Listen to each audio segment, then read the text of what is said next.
مفتی صاحب میرا ایک سوال ہے، کیا ننگے سر نماز پڑھ سکتے ہیں؟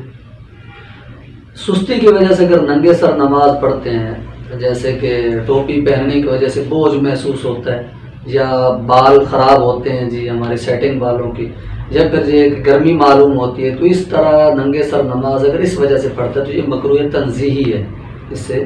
بچنا چاہیے، لیکن گناہ یہ بھی نہیں ہے۔ اور اگر نماز کی تحقیر مقصود ہو، یعنی اس وجہ سے بغیر ٹوپی کی نماز پڑھتا ہے، نماز کو اتنی عظیم شان چیز تھوڑی ہے جس کے لیے اتنا اہتمام کیا جائے، ٹوپی پہنی جائے تو نہ امامے باندھے جائیں، یعنی نماز کی تحقیر اگر مقصود ہے تو یہ تو کفر ہوگا معاذ اللہ، کیونکہ اس میں ٹوپی کی توہین نہیں پائی جا رہی، نماز کی تحقیر پائی جا رہی ہے۔ یہ نماز کو عام چیز سمجھتے نہیں ہیں،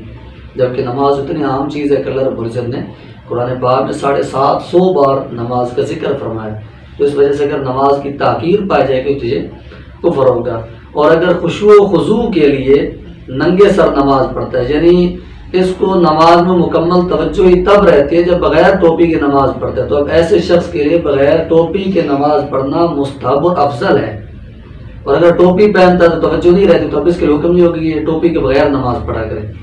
لیکن عموماً ہمارے یہاں ٹوپی نہ پہننے کی وجہ سے خشوع و خضوع میں خلل آتا ہے۔ بعض لوگ جنہیں بال اچھے خاصے رکھے ہوتے ہیں، جب رکوع میں جاتے ہیں سجدے میں جاتے ہیں، وہ پھر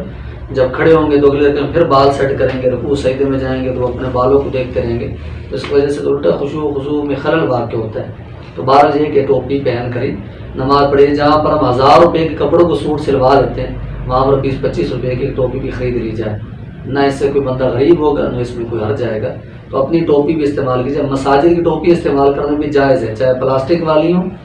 چاہے وہ جو کھجور کے پتوں کے ساتھ بنی ہوتے ہیں، جو بھی ہوں، یہ ٹوپیاں پہن کر نماز پڑھنا شرعاً جائز ہے، گناہ کا کام نہیں ہے۔ لیکن بہتر یہ ہے کہ اپنا اتنا مہنگا سوٹ لے لیتے ہیں تو اپنی اچھی سی ٹوپی بھی ہونی چاہیے کہ کس بارگاہ میں جا رہے ہیں، جس بارگاہ میں جا رہے ہیں تو اس کا اہتمام بھی اسی طرح کا ہونا چاہیے۔